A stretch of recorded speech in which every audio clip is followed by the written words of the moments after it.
அன்யாங்காமேஸ் இன்னைக்கு நம்ம என்ன பார்க்க போகிறோன்னா தீரா காதல் பார்ட் 2 பார்க்க போகிறோம். போன எபிசோடில் எதில் முடிச்சிருந்தேன்னா நம்ம ஒயன் வந்து ஜோக்கிட்ட சொல்லிகிட்ருப்பா, அதாவது ஃபர்ஸ்ட் நைட் ரூமில் அவங்களுக்கும் நம்ம ஜெய்க்குக்கும் என்ன நடந்துச்சு அப்படின்றத பற்றி சொல்ல ஸ்டார்ட் பண்ணியிருப்பா. ஸோ நம்ம அதில் வந்து அப்படியே ஸ்ட்ரெயிட்டாக கண்டினியூ பண்ணிக்கலாம். ஓகேங்களாடா, வாங்க போகலாம். அன்றைக்கி ஃபர்ஸ்ட் நைட் ரூம்குள்ளே என்ன நடந்திருக்கும்னா, நம்ம ஜேகேயோட வீட்டில் தான் ஃபஸ்ட் நைட் அரேஞ்ச் பண்ணியிருந்துருப்பாங்க. நம்ம ஒயனுக்கு அது புது இடம் இல்லையா, ஸோ அவள் வந்துட்டு கொஞ்சம் பயந்துட்டு நர்வஸாக உட்காந்துட்டு இருந்திருப்பா. அப்போ நம்ம ஜேகே வந்துட்டு ஓகே ஒயன் சில், நார்மலாக இரு, என்னோடய வீடு தான், என்னோடய ரூம் தான், ஆனால் என்னால் இங்கே ஒரு கம்ஃபர்டபுள் ஃபீலிங் எனக்கே வரலன்னும் போது சத்தியமாக உனக்கு வராதுன்னு எனக்கு தெரியும். நம்ம 2 பேருக்குள்ளே இன்னும் எதுவுமே ஸ்டார்ட் பண்ணக்கூட, பிகாஸ் சொல்லப்போனால் உன் நம்பர் கூட என்கிட்ட கிடையாது. ஸோ இதுக்கு மேலே நீயும் நானும் புரிஞ்சுக்க ட்ரை பண்ணணும். அதுக்கப்புறமா இந்த சாஸ்திரம் சம்பிரதாயம்லாம் பார்த்துக்கலாம். இங்கே இருக்கிற வரைக்கும் தான் இந்த சாஸ்திரம் சம்பிரதாயம்லாம் எல்லோரும் பார்த்துட்ருப்பாங்க. இன்னும் ஒரு 2 டேஸில் உனக்கு நான் பாஸ்போர்ட் விசாலாம் ரெடி பண்ணிட்டேன். ஒரு 2 ஆர் 3 டேஸில் அது நம்ம கைக்கு வந்துடும். நம்ம கிளம்பிடலாம், இங்கேருந்து கொரியா கிளம்பிடுவோம். ஸோ உனக்கு ப்ராப்ளம் இல்லை. அங்கே போனதுக்கப்புறம் இந்த சாஸ்திரம் சம்பிரதாயம்லாம் நீ ஃபாலோ பண்ணணும்னு அவசியம் இல்லை. நீயாகவே இருவாயன்னு எனக்கு அதுவே பிடிக்கும். கொஞ்சம் கொஞ்சமாக நான் உன்னை புரிஞ்சுக்க ட்ரை பண்ணுறேன். நீயும் புரிஞ்சுக்க ட்ரை பண்ணுவேன் நான் நம்புகிறேன். சரி, ஓகே, நீ இங்கே தூங்கிக்கோ. நான் நான் வெளியில் படுத்துக்கிறேன், இல்லைன்னா நான் ஷோஃபாவில் கூட தூங்கிக்கிறேன். எனக்கு ஒரு பிரச்சனையும் இல்லை. சாரி, இது எனக்கும் உனக்கும் தெரியாமல் கடகடன்னு எல்லாமே நடந்து முடிஞ்சிருச்சு. ஸோ யார் மேலே தப்புன்னு சொல்ல முடியாது. கொஞ்சம் கொஞ்சமாக புரிஞ்சுக்க ட்ரை பண்ணிக்கலாம், ஓகே தானே அப்படின்னு சொன்னேன். அவளும் சரி ஓகே அப்படின்னு சொல்லியிருப்பா. இதுதான் அங்கே நடந்திருக்கும். ஸோ இதை சொன்ன உடனே நம்ம ஜோ வந்துட்டு அப்போ ஒரே வீட்டில் இருந்துட்டு 2 பேரும் ஹஸ்பண்ட் ஒய்ஃப் கிடையாது, லிவிங்கில் இருக்கீங்க அப்படி தானே அப்படின்னு கேட்கும்போது, உன்னெல்லாம் திருத்தவே முடியாது ஜோ, எப்போ தான் நீ எல்லாம் மாற போறியோ.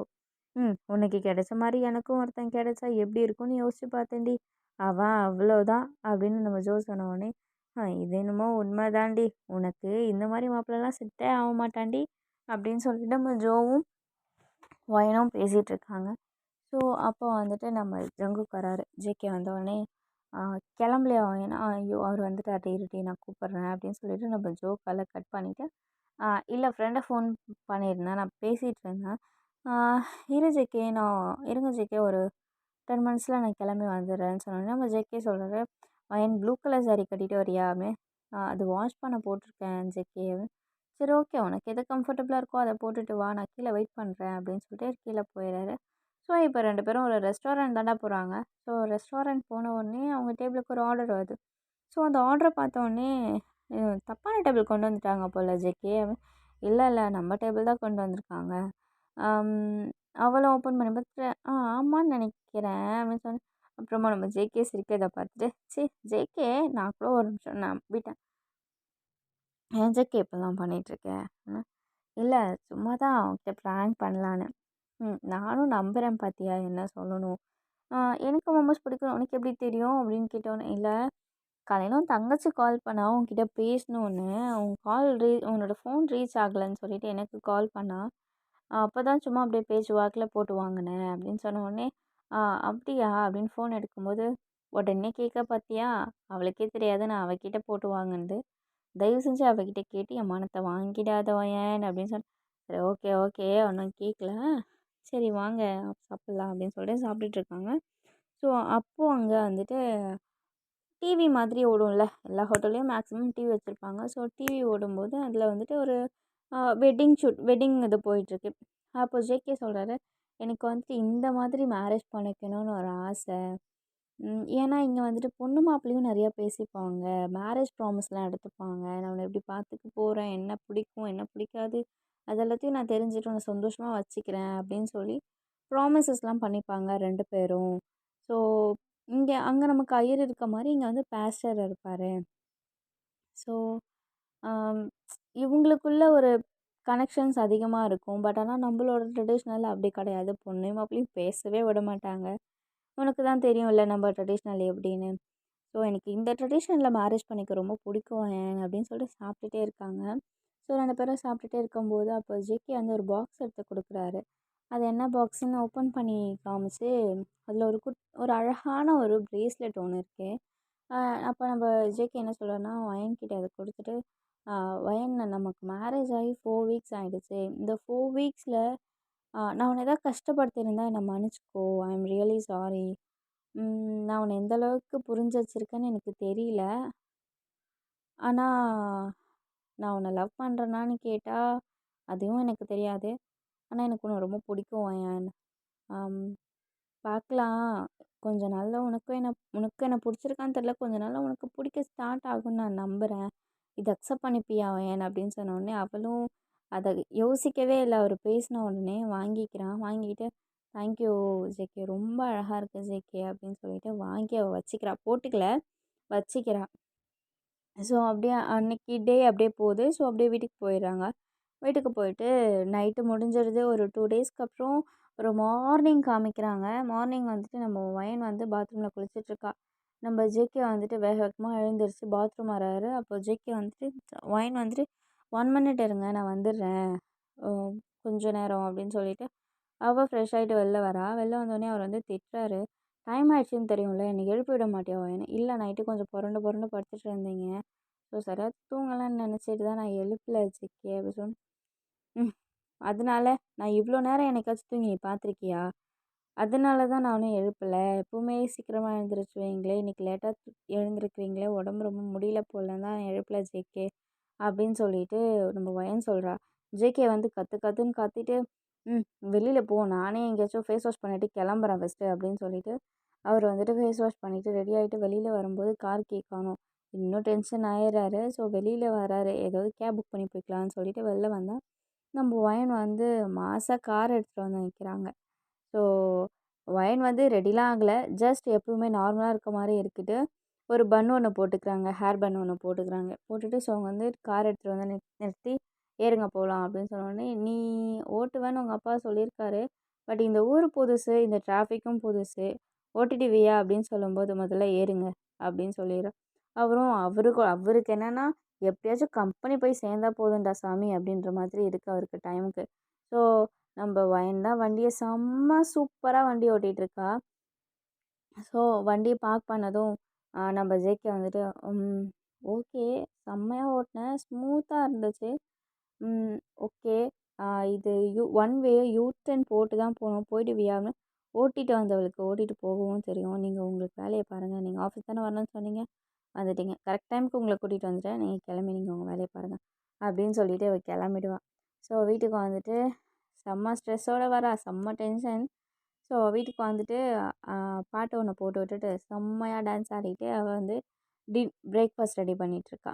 பிரேக்ஃபாஸ்ட் ரெடி பண்ணிவிட்டு அப்படியே டான்ஸ் ஆடிட்டே இருக்கும்போது ஜேகேக்கு வந்துட்டு மீட்டிங்கெல்லாம் முடிஞ்சிச்சு. மீட்டிங் ஓவர் ஆயிடுச்சு. ஐயோ மார்னிங் வந்துட்டு நம்ம ஒயனை திட்டிட்டோம், நம்ம மேலே தான் தப்பு, நாம் தான் எழுந்திருந்துருக்கணும், அவ்வளோ திட்டிட்டோமே, போய் சாரி கேட்கலாமா அப்படின்னு சொல்லிட்டு அவருக்கு தோணுது. அப்புறமா ஆஃபீஸ் இருக்குது, ஆஃபீஸாச்சும் ஏதாச்சும் நமக்கு ஃபஸ்ட்டு ஒயன் தாண்டா சாமி முக்கியம் அப்படின்னு சொல்லிட்டு கிளம்பிடுறாரு. ஸோ கிளம்பி வீட்டுக்கு வந்துட்டு ஸ்பேர் கீ அவர்கிட்டயும் ஒன்று இருக்கும்ல. ஸோ ஸ்பேர் கீ போட்டு உள்ளே வந்து பார்த்தா மேடம் செம்மையாக டான்ஸ் ஆடிட்டுருக்காங்க. மேடம் டான்ஸரை பார்த்துட்டு சார் ஆன்னு பார்த்துட்ருக்காரு. ஒரு யூட்டன் அடித்து ஒரு ஸ்டெப்பு போடும்போது நம்ம ஒயன் வந்து ஜேகேவை பார்த்த உடனே குடுகுடுன்னு ஓடி போய் பாட்டெல்லாம் ஆஃப் பண்ணிட்டு கப்பு சிப்புன்னு பிரேக்ஃபாஸ்ட் ரெடி பண்ணி எடுத்துகிட்டு வந்து டின்னர் டைனிங் டேபிளில் உட்காந்து சாப்பிட்டுட்ருக்கா. ஃபோனில் ஸ்க்ரோல் பண்ணிகிட்டே அப்படியே சாப்பிட்டுட்ருக்கா. அப்போது ஜேகே வந்து ட்ரெஸ் சேஞ்ச்லாம் பண்ணிட்டு வந்துட்டு கிட்ட உட்காந்து சாரி ஒயன் அப்படின்னு சொல்லி கேட்கும்போது ஒயனுக்கு செம்ம காண்டாகுது. எழுந்துக்காமல் இருந்தது உங்கள் தப்பு, ஆனால் என்ன திட்டுறீங்கல்ல, இதுக்கு எங்கள் வீட்டில் நடந்ததுன்னா இதோட தண்டனையே வேறு மாதிரி இருந்திருக்கும் அப்படின்னு சொல்கிறாரு. ஸோ சொன்னோடனே அவர் வந்துட்டு ஓ தெரியுமே அப்படின்னு சொல்லிட்டு பபிள்ஸ் எடுத்து நீட்டுறாரு. பபிள்ஸ் அதாவது இந்த குட்டி பசங்களாம் பபிள்ஸ் விடுவாங்களே, ஸோ அந்த பபிள்ஸ் எடுத்து கொடுக்குறாரு. அந்த பபிள்ஸை பார்த்தோன்னே எனக்கு செம்ம ஹாப்பி. எனக்கு பபிள்ஸ் ரொம்ப பிடிக்கும்டா, யார் யாருக்கெல்லாம் பிடிக்கும்னு கமெண்ட் பண்ணுங்கள். ஸோ அந்த பபிள்ஸை வாங்கிட்டு அவள் வெளியில் வேகமாக எழுந்து ஓடிட்டு அந்த பபிள்ஸை விட்டுட்டுருக்கா. எனக்கு பபிள்ஸ் பிடிக்கும்னு உங்களுக்கு எப்படி தெரியும் ஜேகே அப்படின்னு கேட்கும்போது, இல்லை உங்கள் அப்பா வந்து பேசிகிட்டு இருக்கும்போது உன்னை பற்றி சொன்னார், இந்த மாதிரி நல்லபடியாக பார்த்துக்கோ ஜேகே என் பொண்ணை. என் பொண்ணு ஒரு குழந்த மாதிரி, அவளுக்கு மோஸ்ட்லி பிடிச்ச விஷயமே பபிள்ஸ் தான். டாய்ஸு பபிள்ஸ் இதெல்லாம் தான் அவளுக்கு ரொம்ப பிடிக்கும். அவள் ஏதாச்சும் அவளுக்கு கோவமாக இருந்தானா ஜஸ்ட் ஒரு பபுள்ஸ் வாங்கி போய் கொடுத்துட்டா அது எல்லா கோவமும் அவளுக்கு பறந்து போயிடும் அப்படின்னு உங்கள் அப்பா தான் சொன்னார் அப்படின்னு அப்பா கிட்ட கேட்க முடியாதுல்ல. ஏன்னா அப்பானாலே இவளுக்கு ஒரு பயம்.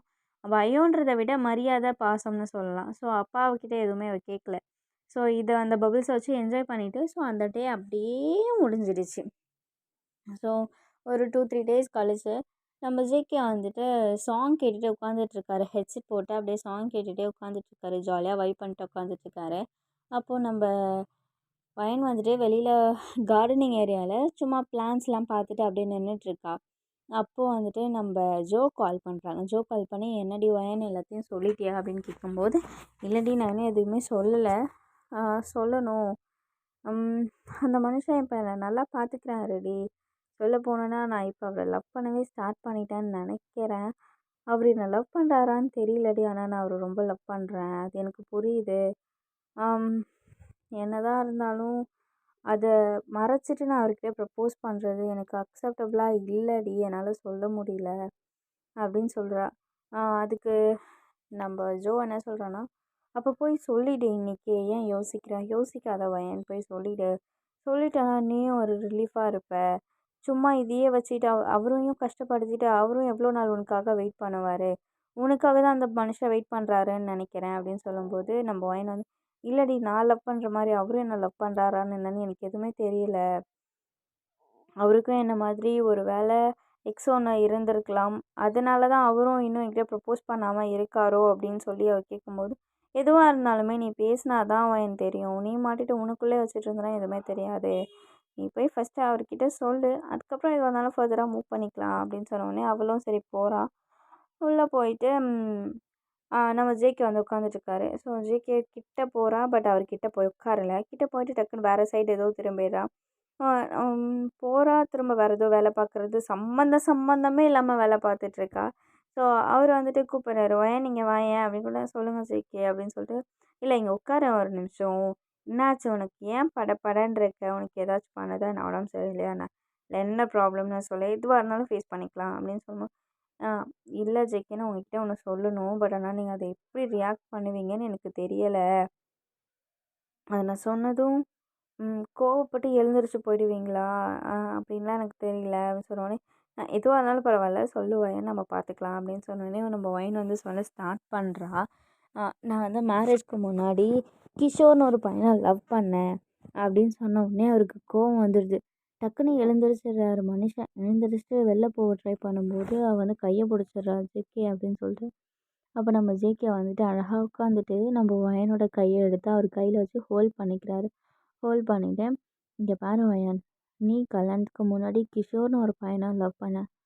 அவன் வீட்டில் சொல்ல பயந்துக்கிட்டு உன்னை பிரேக்கப் பண்ணிட்டு போயிட்டான். அவ்வளோதானே, இதில் உன் மேலே எந்த தப்புமே கிடையாது வயன். அவனுக்கு உன் கூட வாழ கொடுத்து வைக்கல, அவ்வளோதான். இதில் நீ எந்த தப்புமே பண்ணலை. ஸோ இதை நீ நினச்சி ஃபீல் பண்ணிகிட்ருக்கிறத விட்டுட்டு நீ உன் லைஃப் என்னவோ அதை பாரு. இதை நான் ஒரு ஹஸ்பண்டாக இருந்து சொல்லலை, நான் உன்னோட ஜஸ்ட் ஒரு ஃப்ரெண்டாக இருந்து நான் சொல்கிறேன். நீ அவனுக்காக நினச்சிட்டு உன்னை நீயே உன்னோட லைஃப்பை வீணாக்கிக்காத வயன் அப்படின்னு அவர் சொன்னோடனே அவளுக்கு கண்ணு கலங்கிடுது. ஏன்னா எனக்கு எப்படி இதெல்லாம் தெரியும்னு பார்க்குறியா, உங்கள் அம்மா தான் சொன்னாங்க. உங்கள் அப்பா வேணும்னா அவருக்கு உன் கல்யாணத்தை பார்க்கணுன்ற ஆசையில் இந்த கல்யாணத்தை பண்ணியிருக்கலாம். பட் ஆனால் உங்கள் மம்மி அப்படி கிடையாது. ஒரு விஷயத்தையும் என்கிட்ட சொல்லிட்டு தான் பண்ணாங்க. எல்லாரும் உன்னை எந்த விஷயத்தில் லக்கின்னு சொல்லுவாங்கன்னு எனக்கு தெரியாது வயன். ஆனால் உன்னோட ஃபேமிலி உனக்கு கிடைக்கிறதுக்கு நீ ரொம்ப லக்கி. அவங்க எல்லாருமே உன்னை அவ்வளோ நல்லா கேர் பண்ணுறாங்க. உனக்கு எது பிடிக்கும் பிடிக்காதுன்றது வரைக்கும் இப்போ வரைக்கும் அவங்க தான் எனக்கு எல்லாமே சொல்லிக்கிட்டு இருக்காங்க. ஸோ எதையும் நினச்சி ஃபீல் பண்ணாத, ஜஸ்ட் மூவ் ஆன், பார்த்துக்கலாம், அவ்வளோதான், முடிஞ்சிடுச்சு, ஓகே தானே அப்படின்னு சொன்னேன். அவளுக்கு அழுக வந்துடுது. ஸோ அழுதுட்டு அவள் விட்டுறா. ஸோ இதுக்கப்புறம் என்ன ஆகுது, நம்ம வயன் வந்துட்டு ஜேகே கிட்ட ப்ரப்போஸ் பண்ணுவாளா, ஜேகே ஒயின் கிட்ட ப்ரப்போஸ் பண்ணுவாங்களான்றத நெக்ஸ்ட் பார்ட்டில் பார்க்கலாம். பாய் அமேஸ். அப்புறம் இது வந்து திராக்காதல் பார்ட் 2 முடிஞ்சிச்சு. பார்ட் 3 வந்துட்டு நெக்ஸ்ட்டு நாளைக்கு இல்லை நாளன்னைக்கு நான் அப்லோட் பண்ணுவேன். உங்களுக்கு இந்த வீடியோ பிடிச்சிருந்துச்சுன்னா கமெண்ட் பண்ணுங்கள், லைக் பண்ணுங்கள், சப்ஸ்கிரைப் பண்ணிக்கோங்க. ஃப்ரெண்ட்ஸ் அண்ட் ஃபேமிலிக்கு, அதாவது ஆர்மிஸ் ஃப்ரெண்ட்ஸ் அண்ட் ஃபேமிலிக்கு ஷேர் பண்ணுங்கள். ஓகேங்களாடா, பாய்.